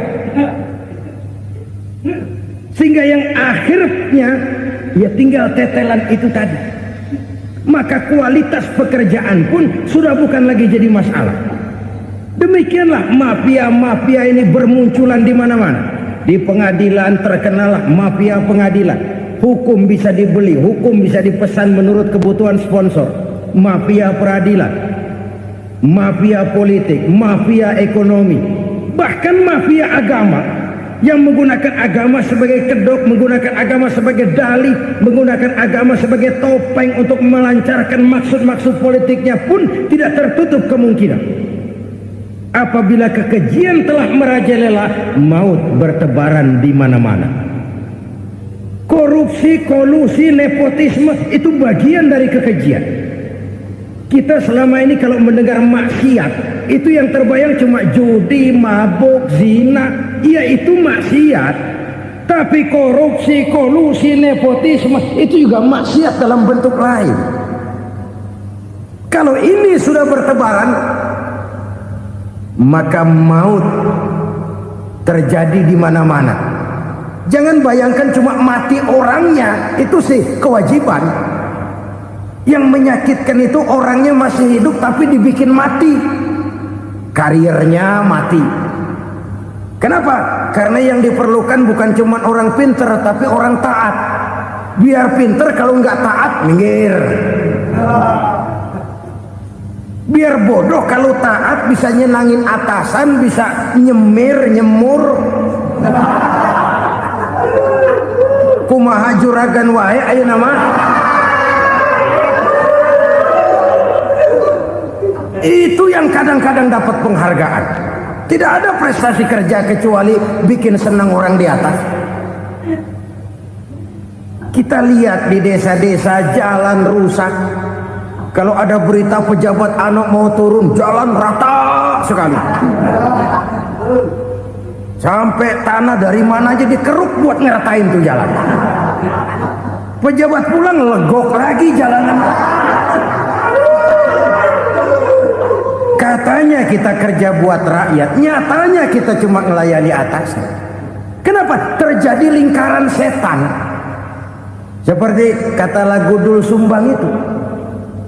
Mahasiswa takut sama dosen, dosen takut sama dekan, dekan takut sama rektor, rektor takut sama menteri, menteri takut sama presiden, presiden takut sama mahasiswa. Lah muter balik lagi. Lingkaran setan. Lingkaran setan. Saudara-saudara kaum muslimin rahimakumullah, kekejian yang merajalela, praktek-praktek mafia yang tertuang dalam kehidupan sehari-hari menyebabkan orang mati karirnya, jasad masih hidup, karir mati, itu menyakitkan. Mati bisnisnya. Rakyat kecil pernah senang ketika cengkeh booming, harganya bagus, rakyat banyak yang pergi haji. Lalu mau ditata, lahir tata niaga cengkeh, malah amburadul. Harga cengkeh jatuh, petani cengkeh kecil menjerit. Siapa yang untung? Segelintir orang. Masihkah kita pakai atas nama rakyat untuk kepentingan nasional, padahal yang nyanyi cuma segelintir orang? Masihkah kita mau bohongi rakyat ini dengan mobil nasional tapi bikinan Korea? Masihkah kita mau bermain verbalisme, bermain kata? Ini sebuah masa lalu yang tidak perlu terulang lagi untuk masa-masa yang akan datang. Kekejian merajalela, orang mati karir, bisa mati usaha, mati bisnis. Usahanya maju, dirangkul, hancur. Usahanya maju, dipukul, hancur, tenggelam. Bahkan yang memilukan dan memalukan badan-badan usaha milik negara itu dikebiri sedemikian rupa sehingga tidak menghasilkan hal-hal yang bermanfaat buat negara. Saudara-saudara kaum muslimin rahimakumullah, kalau nafsu yang sudah mengatur itu semua, maka kekejian pun merajalela. Orang sudah pakai teori mafia, yang kuat dia yang menang, yang kuat dia yang berkuasa, yang lemah silakan minggir di sudut-sudut kehidupan. Kalau kekejian seperti ini merajalela, maut bertebaran di mana-mana. Banyak orang mati karirnya, banyak orang mati usahanya, banyak orang mati imajinasinya. Sekarang ini dalam dunia seni yang banyak karyawan seni, bukan seniman. Seniman itu kan dilahirkan, lain seniman, lain karyawan seni. Sekarang yang banyak karyawan seni, bukan seniman. Mati karir, mati imajinasi, mati improvisasi,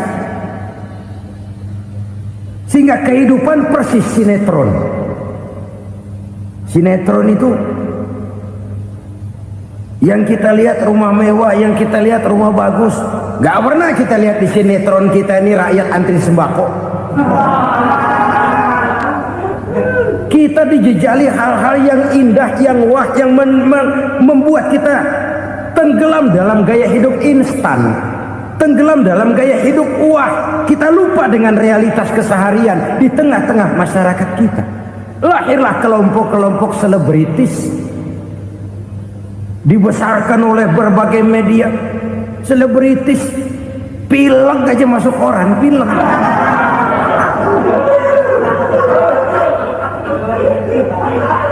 Rakyat yang pingsan antri beras nggak masuk koran. Rakyat yang semaput antri minyak nggak masuk koran. Selebritis panok masuk koran.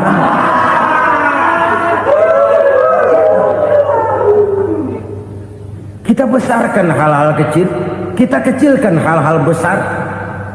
Kenapa? Kita mengejar oplah, kita profit oriented, tidak lagi berorientasi kepada realitas hidup yang kita hadapi ini. Kalau kekejian sudah merajalela, kata Nabi, maka maut bertebaran di mana-mana. Maut dalam artian maut, coba lihat sekarang begitu murah nyawa.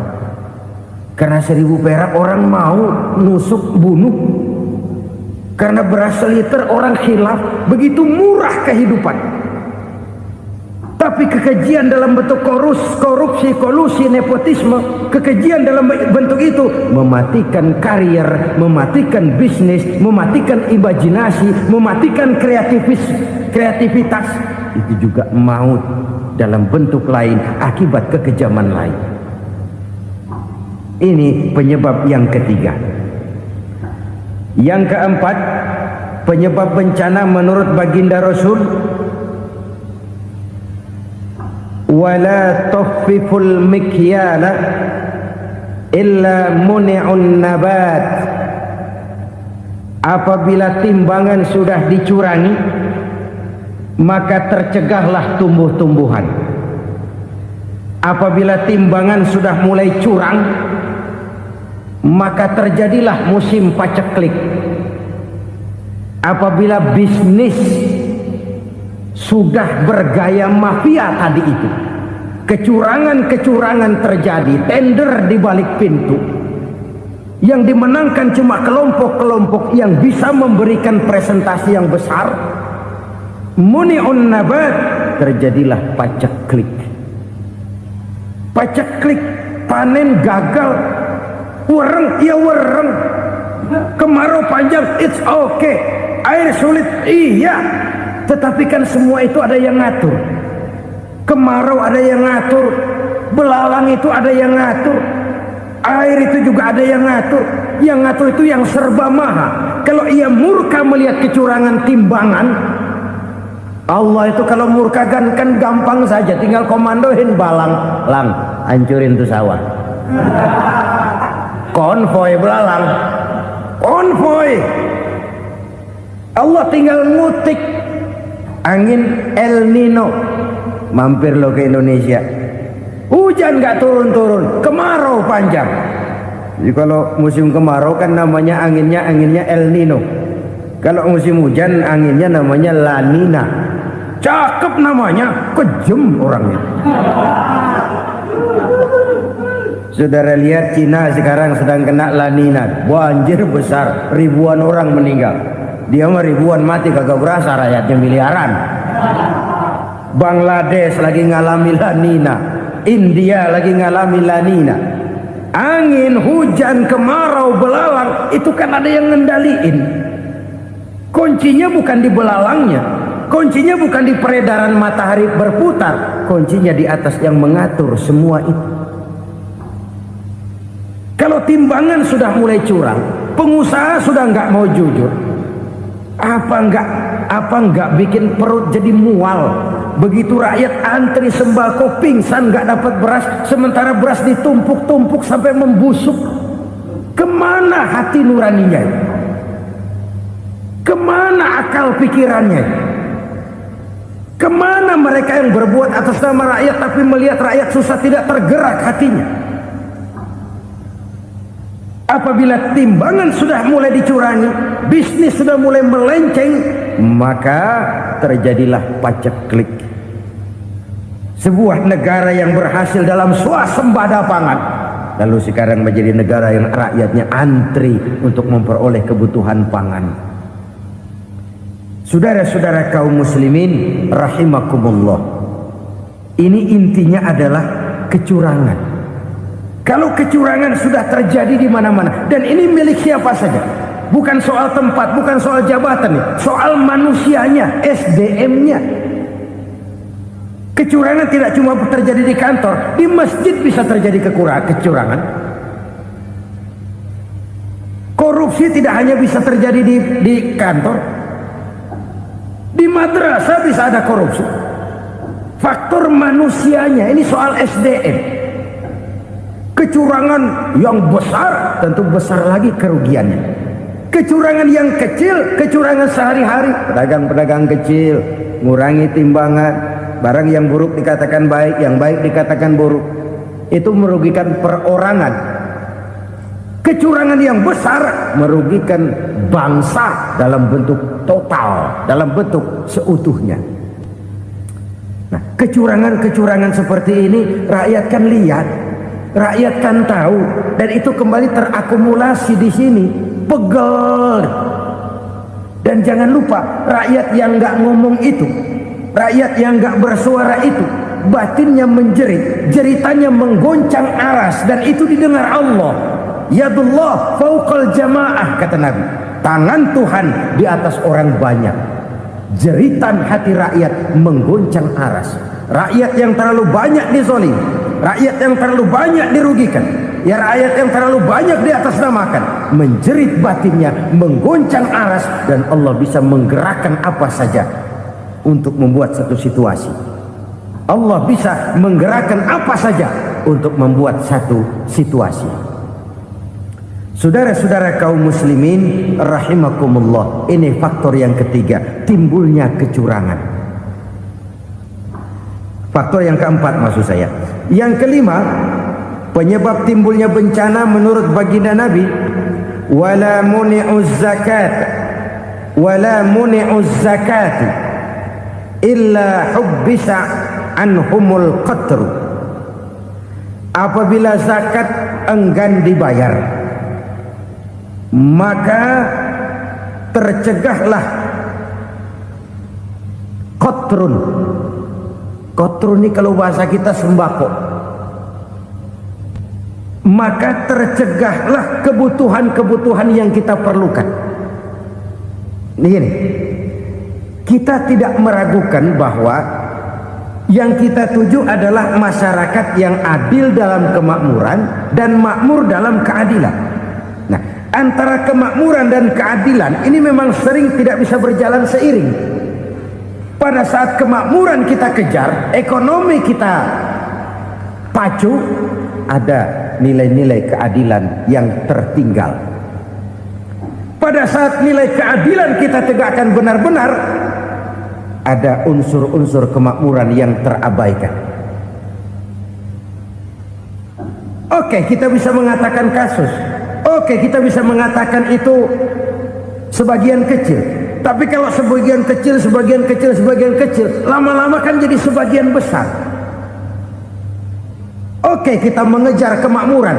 Pertanyaannya, kemakmuran untuk siapa? Oke, kita berikan kelompok tertentu kue yang besar dengan harapan nanti dia bagiin kuenya kepada yang kecil-kecil. Tapi kenyataan, mereka yang dapat kue besar akhirnya malah lupa diri dan lupa daratan. Mau makin besar, malah memeras yang kecil-kecil ini. Sekarang kan yang kecil modali yang besar. Ramai-ramai buka bank, ternyata kamuflase. Uang banknya untuk kredit perusahaannya sendiri. Nasabahnya rakyat kecil. Artinya apa? Rakyat kecil disuruh modalin orang yang udah gede. Ini kan sambar geledek urusan.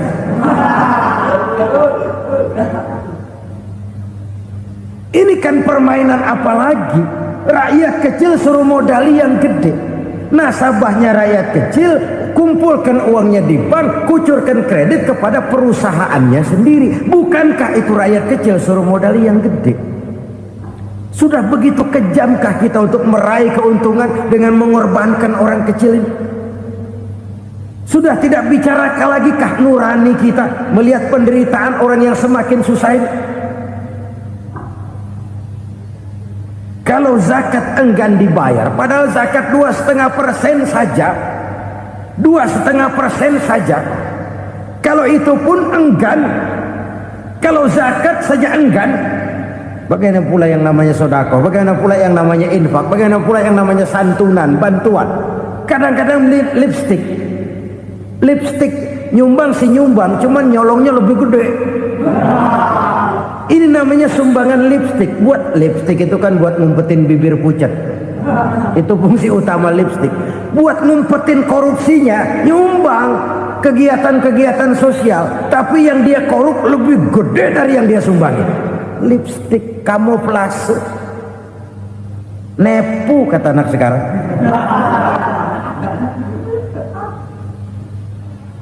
Saudara-saudara kaum muslimin rahimakumullah. Demikian berat kewajiban zakat ini sampai di zaman Sayyidina Abu Bakar pernah keluar komando perangi orang yang enggan membayar zakat. Perangi. Karena fungsi zakat adalah menjembatani antara si kaya dengan si miskin. Bahwa ada kemiskinan itu Qur'ani. Allah menyatakan, aku melebihkan rezeki sebagian kamu dari yang lain. Ini kan kesenjangan. Allah melebihkan rezeki sebagian kamu dari yang lain. Ada itu. Tetapi itu berjalan secara nature. Nah, kalau direkayasa, yang kaya semakin kaya, yang miskin semakin terpuruk, yang sudah besar dapat proyek besar, yang kecil dapat tetelan. Ini kan rekayasa namanya. Kesenjangan yang direkayasa ini yang kita harus kikis. Nah, fungsi zakat menjembatani dari sisi sosial. Dari sisi pribadi, Nabi berpesan, zakku amwalakum biz zakat. Bersihkan hartamu dengan zakat. Sekarang ada istilah nyuci uang. Uang hasil korupsi itu bisa dicuci, dijadikan uang bersih. Bukan pakai rinso, bukan. Pakai politiknya koruptor, diolah sedemikian rupa sehingga jadi uang resmi. Sudah memutik, itu termasuk yang disebut kejahatan kerah putih, white collar crime.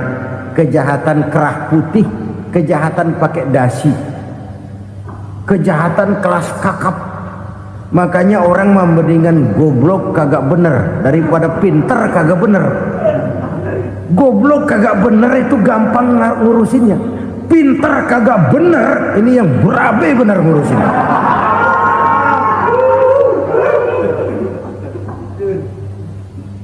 Kita bukan cuma perlu orang pinter kok di zaman sekarang. Kita perlu orang-orang bener yang punya komitmen, yang sesuai kata dan perbuatan, yang bisa merasakan apa yang dirasakan oleh rakyat, yang punya sense of politik yang tinggi, yang peka, yang penuh keterbukaan, yang punya wawasan dan pandangan jauh ke depan. Dari sisi pribadi, zakat itu membersihkan harta kita.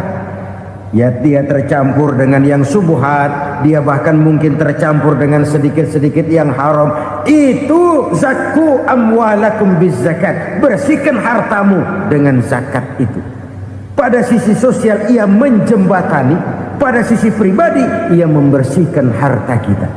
Karena itu kalau kita minta berdoa minta rezeki, syarat rezeki itu halalan thayyiban wasi'an. Nggak pernah kurang dari 3 itu. Halal, bagus, banyak. Halal, bagus, tapi sedikit, susah ngaturnya. Halal, banyak, tapi kurang bagus. Buat apaan? Bagus, banyak, tapi haram. Enggak ada artinya. Sebab kata Imamul Ghazali, kalau kau terlalu suka memakan makanan yang haram, dikunyah masuk ke dalam perut besar, digiling oleh perut besar, menghasilkan energi, menggerakkan sel-sel pembuluh saraf, kau juga akan cenderung berpikir yang haram. Kalau sudah cenderung berpikir yang haram, perbuatan pun akan mengarah kepada perbuatan-perbuatan yang haram. Dulu waktu kelompok Jimbaran 200 konglomerat Indonesia kumpul, dihimbau supaya sekian persen kasih pengusaha-pengusaha lemah. Itu kan cuma sekedar belas kasihan, tidak banyak menolong keadaan. Dan bukan itu yang diperlukan pengusaha-pengusaha kecil. Yang diperlukan adalah berikan kami kesempatan seperti mereka dapat kesempatan. Berikan kami peluang seperti mereka juga dikasih peluang. Kalau cuma dikasih 100 juta, 200 juta hari ini, usaha kami nggak ada prospeknya, peluang kagak ada, kan sama juga bohong.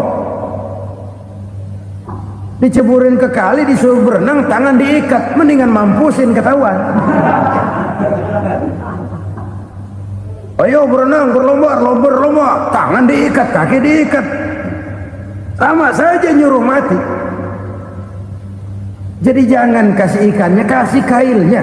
Yang diperlukan pengusaha kecil menengah ke bawah itu bukan cuma sekedar belas kasih dari konglomerat-konglomerat besar, Berikan kami peluang seperti mereka juga dapat peluang.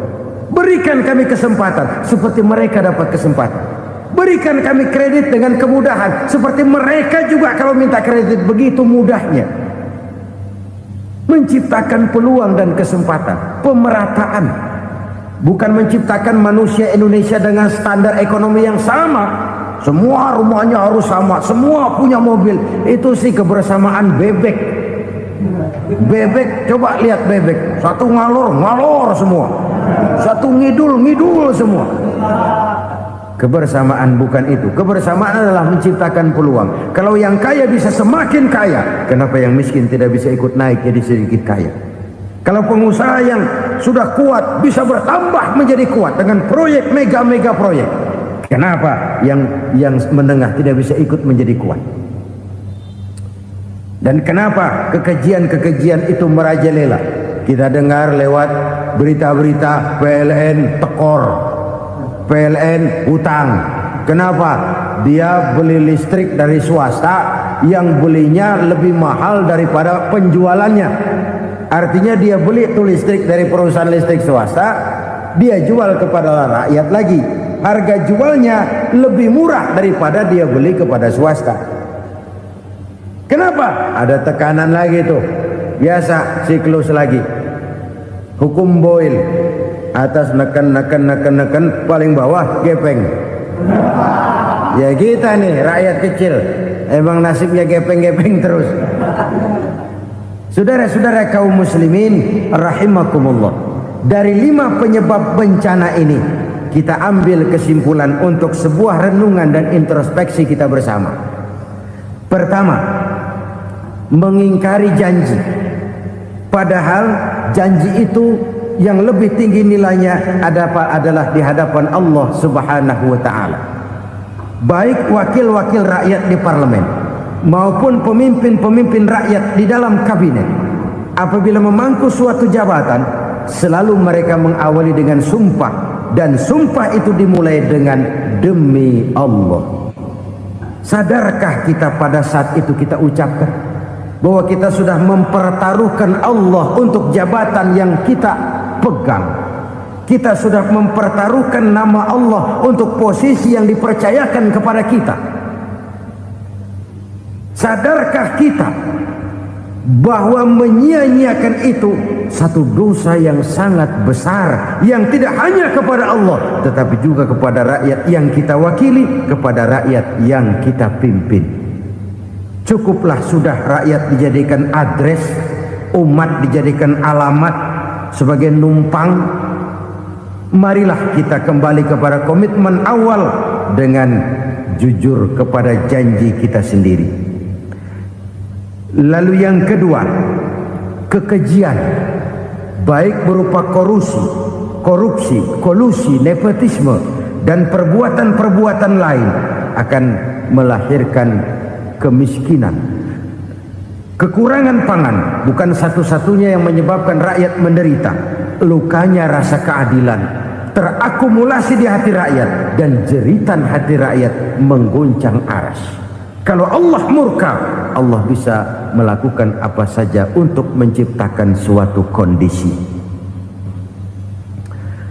Faktor yang ketiga adalah praktek mafia menebarkan maut, baik orang yang mati jasad dan rohaninya maupun orang yang mati karirnya, mati kejujurannya, mati usahanya, mati imajinasinya. Hilang kreativitas kita sebagai bangsa. Faktor yang keempat, kecurangan-kecurangan di bidang usaha, di bidang tender, mengandalkan menjual kekuasaan. Dan memang repot kalau penguasa jadi pengusaha. Mau atau tidak mau, kebijakan-kebijakan kekuasaannya akan memperkuat jaring-jaring usahanya. Dan pada saat itu objektivitas sulit ditemukan lagi. Lalu yang kelima, keengganan membayar zakat, menumpuknya kekayaan negara pada kelompok-kelompok tertentu. Ini akan melahirkan paceklik yang berkepanjangan. Menumpuknya kekayaan dan harta negara pada kelompok-kelompok tertentu akan melahirkan paceklik dan kemiskinan yang berkepanjangan.